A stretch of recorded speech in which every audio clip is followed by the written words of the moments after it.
टिळकांची सत्यनिष्ठा. ही घटना बाळ गंगाधर टिळकांच्या लहानपणीची आहे. एकदा ते घरी एकटेच बसलेले होते. अचानक त्यांना सोंगट्या खेळण्याची इच्छा झाली. परंतु एकटे सोंगट्या कसे खेळणार, म्हणून त्यांनी घरातील खांबाला आपला सोबती बनवले. ते उजव्या हाताने खांबाकडून तर डाव्या हाताने स्वतःकडून खेळू लागले आणि अशा प्रकारे खेळता खेळता ते 2 वेळा हरले. आजी लांबूनच हे दृश्य पाहत होती. हसत हसत ती म्हणाली, हात तुला काय म्हणू, एका खांबाकडून हरलास. टिळक म्हणाले, हरलो तर काय झाले, माझा उजवा हात खांब्याच्या स्वाधीन होता आणि मला उजव्या हाताने खेळण्याची सवय आहे, म्हणून खांब जिंकला, नाहीतर मीच जिंकलो असतो. किती अपूर्व होता टिळकांचा न्याय.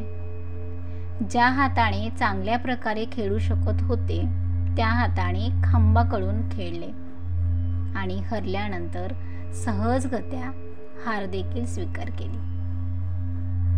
महापुरुषांचे लहानपण देखील नैतिक गुणांनी युक्तच असते. अशाच प्रकारे एकदा 6माही परीक्षेत टिळकांनी सर्वच प्रश्नांची उत्तरे बरोबर लिहून टाकली. जेव्हा परीक्षेचा निकाल घोषित झाला तेव्हा विद्यार्थ्यांना प्रोत्साहन देण्यासाठी बक्षिसे वाटली जात होती. जेव्हा टिळकांच्या वर्गाची पाळी आली तेव्हा पहिला नंबर टिळकांचा घोषित केला गेला. शिक्षक जेव्हा टिळकांना बोलावून बक्षीस देऊ लागले तेव्हा टिळक रडू लागले. हे बघून सर्वांना मोठे आश्चर्य वाटले. शिक्षकांनी टिळकांना रडण्याचे कारण विचारल्यानंतर ते म्हणाले, गुरुजी, खरी गोष्ट अशी आहे की सर्वच प्रश्नांची उत्तरे मी लिहिली नाहीत. आपण सर्व प्रश्नांची उत्तरे बरोबर लिहिल्यामुळे मला बक्षीस देत आहात, परंतु एका प्रश्नाचे उत्तर मी माझ्या मित्राला विचारून लिहिले होते, म्हणून बक्षिसाचा खरा हक्क माझा नाही. शिक्षक प्रसन्न होऊन टिळकांना छातीशी लावून म्हणाले, बाळा, भले तुझा पहिल्या नंबरसाठी बक्षीस घेण्याचा हक्क बनत नाही, परंतु हे बक्षीस आता तुला तुझ्या खरेपणाबद्दल देत आहोत. अशी सत्यनिष्ठ, न्यायप्रिय व प्रामाणिक मुलेच पुढे जाऊन महान कार्य करू शकतात.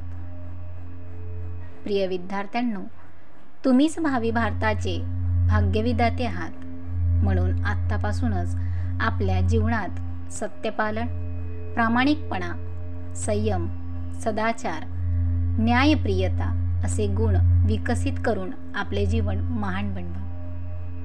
तुमच्यामधूनच कोणी लोकमान्य टिळक तर कोणी सरदार वल्लभभाई पटेल, कोणी छत्रपती शिवाजी तर कोणी महाराणा प्रतापासारखे बनू शकता. तुमच्यामधूनच कोणी ध्रुव प्रल्हाद, मीरा मल्हारसांचा आदर्श पुन्हा स्थापित करू शकता. यातून बोध, सत्याचा नेहमी विजय होतो.